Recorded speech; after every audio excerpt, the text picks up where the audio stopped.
My name is Michael Porterfield, and our farm name is Gladheart Farms, and we're actually in the city limits of Asheville, North Carolina.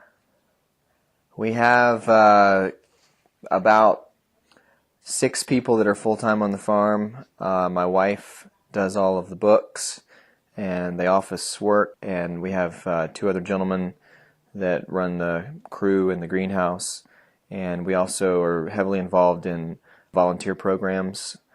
We have people come in from all over the country at any given moment from February to November.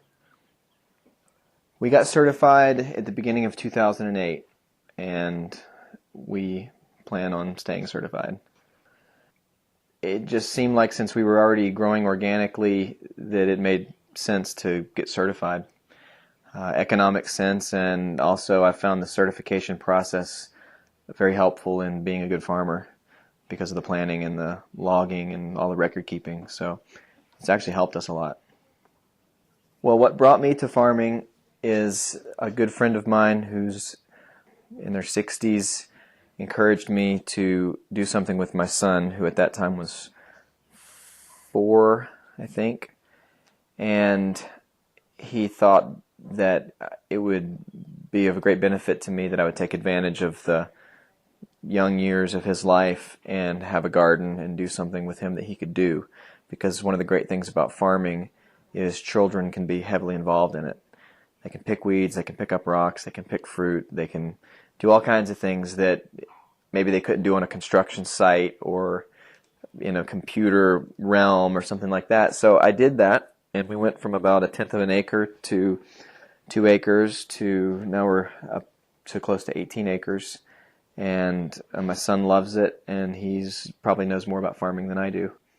We found an old development property that was a farm back in the 40s, and it was being was caught in a bidding war with all these developers. This was in the peak of the real estate market. They wanted to put about 10 houses back here in the neighborhood that we live in called Oakley. We saw it, we loved it, and we didn't want to see another development. And so we bought it for what the man was asking, and we've spent a tremendous amount of time and energy and money trying to turn it back into a farm. It's a small urban farm, but we've received a lot of encouragement from the town, the people in Asheville, because we're not just doing farm preservation, we're doing farm restoration. To buy this place, you had to buy 3 houses. So not everybody wants 3 houses, except a developer. There's 7.5 acres on this plot we're on right now, so they could have put, I think, 10 houses or so. I can't remember what it was, but we bought it and we preserved it as farmland, and we put all our people and volunteers in all the houses. But no, I'm a first-generation farmer, I guess you could say, and love it. Well, we're sustainable as we possibly can be. First of all, we live communally, which means our human relationships are sustainable. Then beyond that, we're an organic farm. I would say 100% of our business is local. We sell to Eco, which is in the state of North Carolina. I still consider that local. We're local, we're organic, and we're sustainable also in the sense that we produce all of our own fuel. We heat our houses with biodiesel that we make here on the property from waste vegetable oil that we collect from restaurants in the local western North Carolina area. All of our farm machinery is powered by the biodiesel. Our greenhouses are heated by it. And we do compost.